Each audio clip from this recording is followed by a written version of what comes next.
You're welcome once again to Eko Learners Support for WAEC and NECO candidates. I'm going to be your physics instructor today, and we'll be treating equations of motions. Let's go.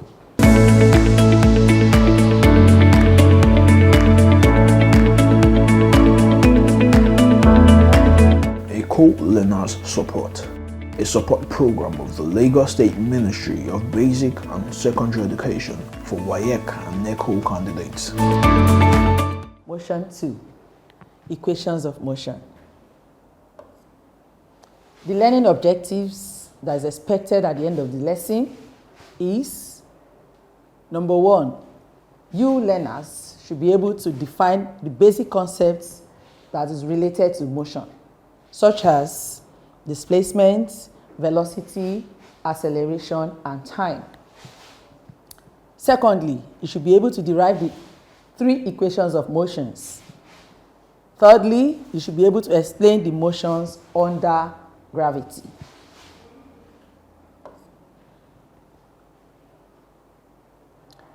These variables are often referred to as Stewart equations, where S stands for distance traveled, U stands for initial velocity of the body, V is the final velocity of the body, A stands for uniform acceleration of the body, and T is the time taken.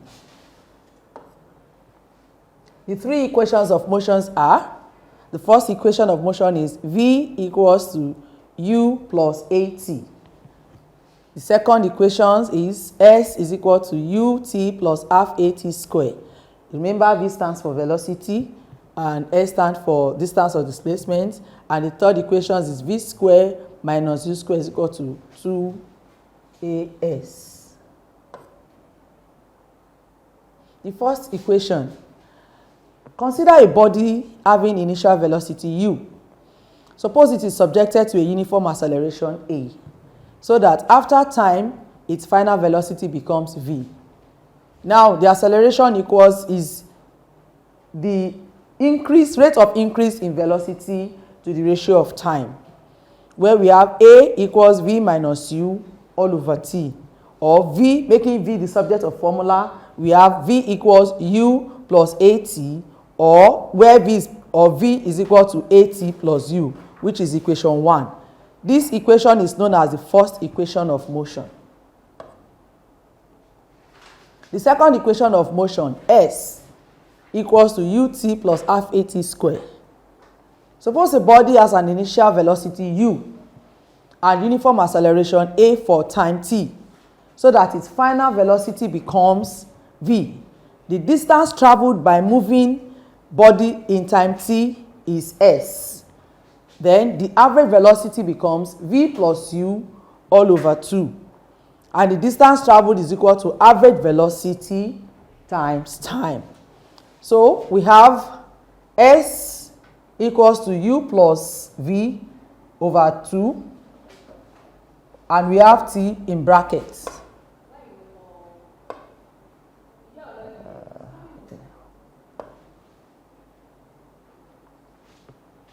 Okay, so we have S is equal to U plus T, U plus V over 2, where we have bracket in T, which equals, when you open the brackets, we have S equals to U plus AT over 2 and bracket T. Remember from the previous slide, we have U to be equal to V plus AT. So we now have, dividing by 2, we have S is equal to 2U plus AT over 2 in bracket T, giving us S to be equal to 2UT. That is when you open the bracket. We already have 2UT plus AT squared all over 2. Okay, the third law of motion, where we have S is equal to UT plus half AT squared. This is the second equation of motion, V squared minus U squared is equal to 2AS. From this second equation of motion, we have this S is equal to UT plus half AT squared as the first one. So from the first equation of motion, where we have V equals to u plus at. Making at the subject of formula, we have v, at is equal to v minus u. And if we are making t the subject of formula, we have v minus u all over a. Now, putting this value of t, this value here, in equation 1 here, we are going to have this. So we have s is equal to u. This value here now is the t. V minus u all over t is equal to half a into this bracket. This is supposed to be, this is t now. We are substituting this value for t. So opening the bracket, we have uv minus u square, this uv minus u square over a. This is for this. Then we have, opening this, we have a, we have v square. We are opening this bracket now. V square plus u square over 2a square. Or we can equally have it as this. Is the same thing. Now, the first equation of motion is v equals to u plus at. Here, v is the final velocity and u is the initial velocity. A is the acceleration and t is the time, as stipulated in the first slide. The velocity-time relation gives the first equation of motion and can be used to find acceleration, while the second equation of motion gives the position-time relation, that is s is equal to ut plus half at squared. Motion under gravity. When an object is thrown in an upward direction in space with initial velocity v0, acceleration equals minus g, that is in an upward direction.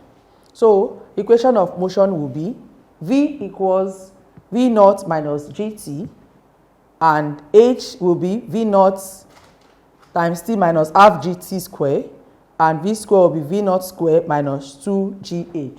Swapping g for a, that is for acceleration, we are using gravity now, and for s, which is the distance, we are using h. That is why we have v, because in the other equation of motion, we have v equals to u plus at. So we are having v0 minus gt.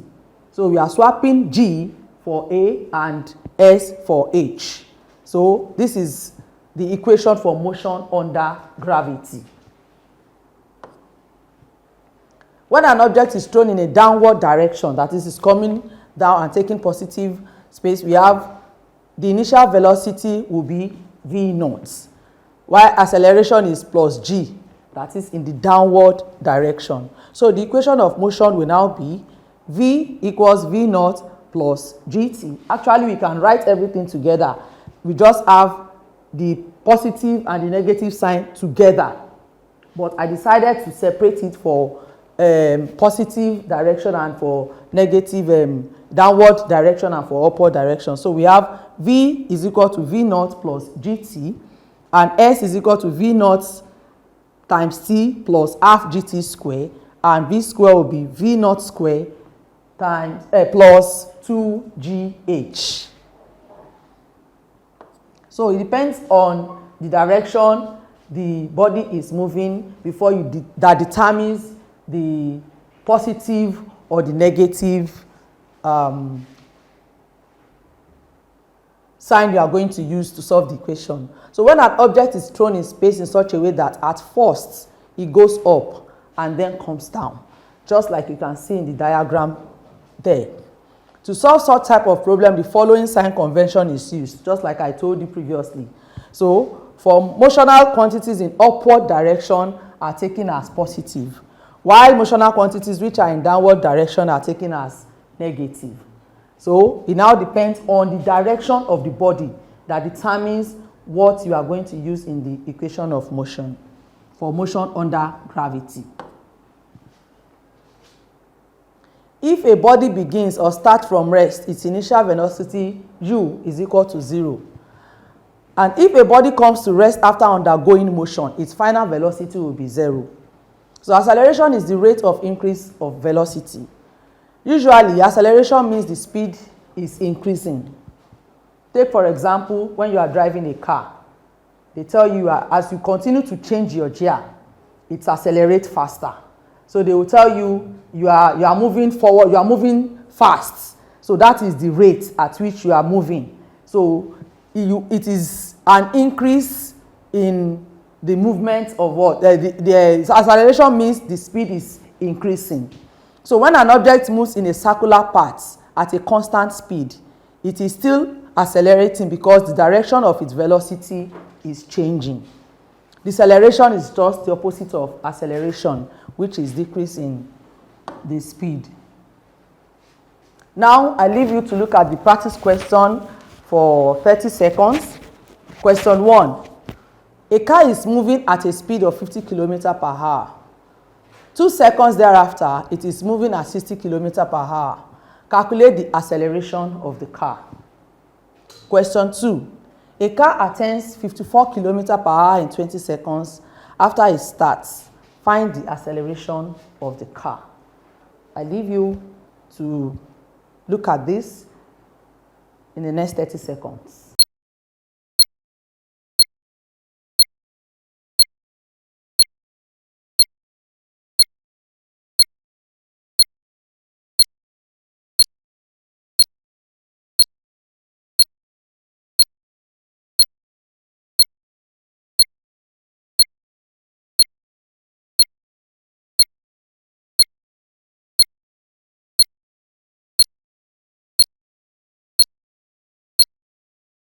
I believe you have put this to test. So let's see our solution together. Remember, there is no right or wrong question. We are just trying. Now, for the first question, you need to write down the parameters from the question. We have, they said this, a car is moving at a speed of 50 km per hour, which is what? The initial velocity, u. We have it here. Remember, this is in kilometer per hour. We have to convert it to meter per second. So we have 50 divided by 50 times 5 all over 80 meter per second. It gives us 250 over 80 meter per second.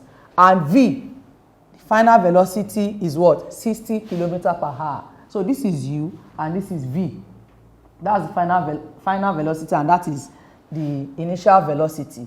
To calculate the acceleration, a is equal to v minus u all over t. And we've been given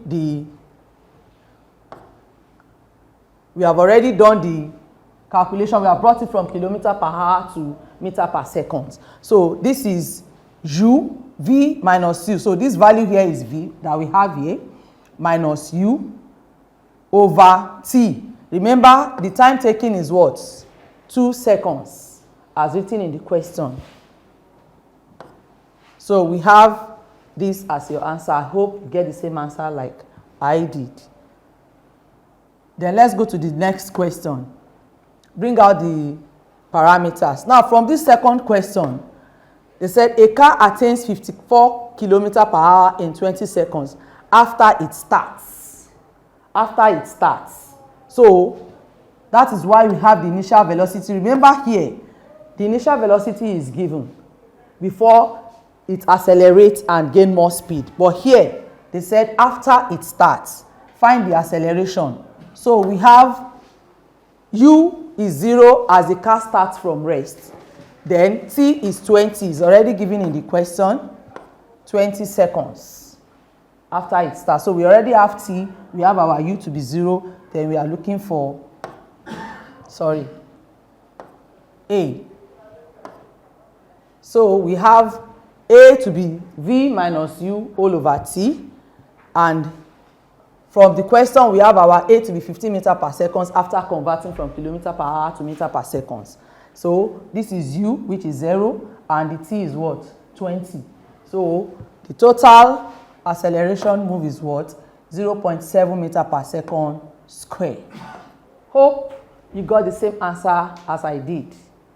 See you in the next class. For your questions, for your comments, and your observation, kindly send to the link on the board. Thank you.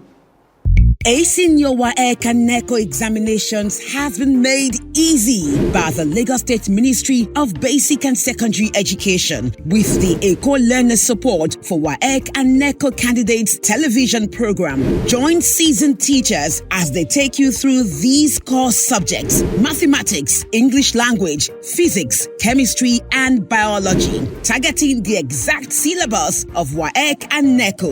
Watch Eko Learners Support for WAEC and NECO candidates on this station. Learners can also connect with Eko Learners Support for WAEC and NECO candidates through these social media platforms to access more educational content and give their feedback. Eko Learners Support for WAEC and NECO candidates. Pass your examinations with flying colors.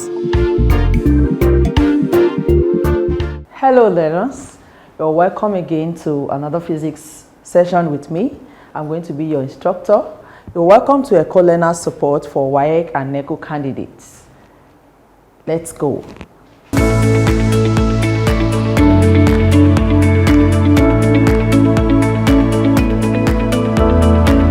Eko Learners Support, a support program of the Lagos State Ministry of Basic and Secondary Education for WAEC and NECO candidates.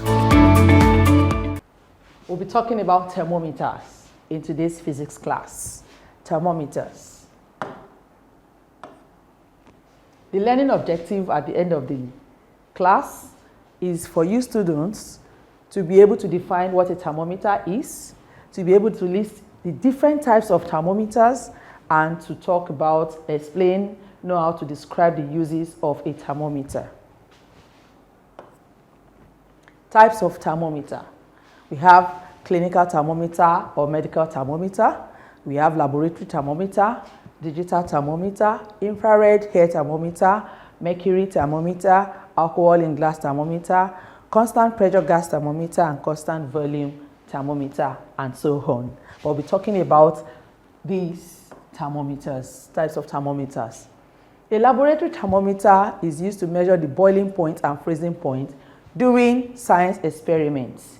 It is also used to measure the temperature of substances. It measures temperature readings between 10 degrees Celsius and 110 degrees Celsius. That is for the Celsius scale. We have for the Fahrenheit scale and the Kelvin scale. This is also an example of digital thermometer. This is a liquid in glass thermometer. Like I told you, the liquid in glass thermometer comprises of either alcohol or mercury, and they are commonly used in the laboratory. A manometric thermometer is a pressure-filled or vapor pressure thermometer. It determines the temperature based on the change of pressure or gas. And the gas in the thermometer is either nitrogen or mercury. A gas thermometer is also a thermometer that measures temperature by the variation in volume or pressure of a gas. This is a diagram of a gas thermometer. What are the uses of thermometer? To mention but a few. It is used to notice if you are suffering from fever. Like what our parents do initially, they just measure it with their hand and tell you if it is high or if it is low. But a thermometer is used to get the accurate temperature reading. It is also used to see how cold or how hot outside is. That is what our meteorologists, that is what they use for weather reports. You remember at the end of every newscast, they will tell you the weather report for the day. If it is going to rain in Lagos or it's going to be sunny in Abuja, they use the 6 thermometer. It is also used in schools, hospitals, houses, automobiles, industries. It is used to measure the temperature of babies also. They also have thermometer to measure the temperature of babies to know how they're faring. It is used to track and record the opposite of temperature at a place.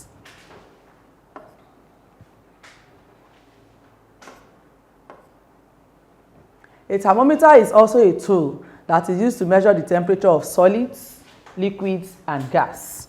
I've told you the examples of the gases and that of the liquid.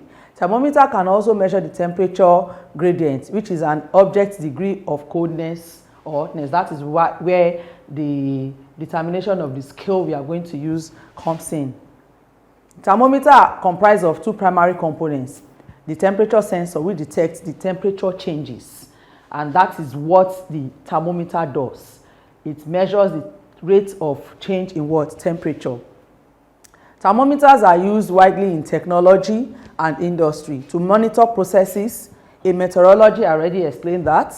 In medicine and in scientific research. Mercury thermometer, that's mercury in glass thermometer, measures room temperature. Application of digital thermometer. First, it checks the temperature of the water before bathing, but most of us, we know how we check it. We just dip in our hand to check it, but we have a thermometer that does that. It also checks the temperature of food items for cooking. That is when you are using the microwave, or even you are using your gas, you also have to know at which temperature to put it so that it does not get burnt or does not get overcooked. It measures the temperature of grill stands, ovens, and other eating appliances. That's just what I just explained, so that your fish or whatever you are trying to barbecue does not overcook or does not get burnt. Temperature are also integral to household use. It helps individuals to regulate room temperature, like you have your AC working, and if the temperature is too high, what do? It helps you to regulate it. Then when you are to also, it helps you to cook your food accurately so that it does not overcook or undercook. And it's even help you to assess the safety of your beverages. There are some beverages you just don't keep, they'll tell you keep in a dry, cool place. For you to know it is a dry, cool place, or at which temperature, if you are keeping it in the fridge or you are keeping it out of the fridge, the thermometer allows you to do that properly. So, the practice question. Describe two ways in which thermometers are useful in today's society. I'll give you 30 seconds to do that.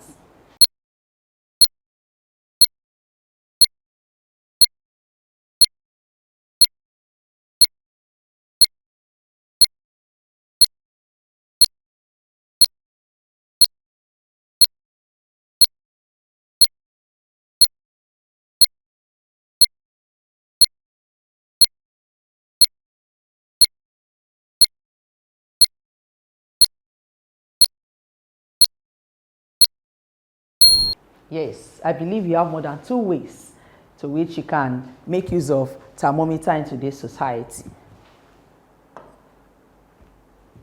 The first one, thermometers are essential, like I said, to household use. It has diverse use or diverse applications in healthcare, industries, meteorology, and research. The ability to measure temperature accurately empowers various sectors to operate efficiently and make informed decisions and ensure safety. Informed decision, remember, is key. You just don't use your finger or your hand to just assume this is the temperature. Then thermometers are also used in household in helping individuals to regulate the room temperature, to cook your food accurately, and even assess the temperature of beverages for safety. So I believe you have more. And if one of your own answer is not part of what you have here, definitely I believe you have the right options with you. For any observation, comments, and questions, contact us on the social media handle on the screen. Thank you.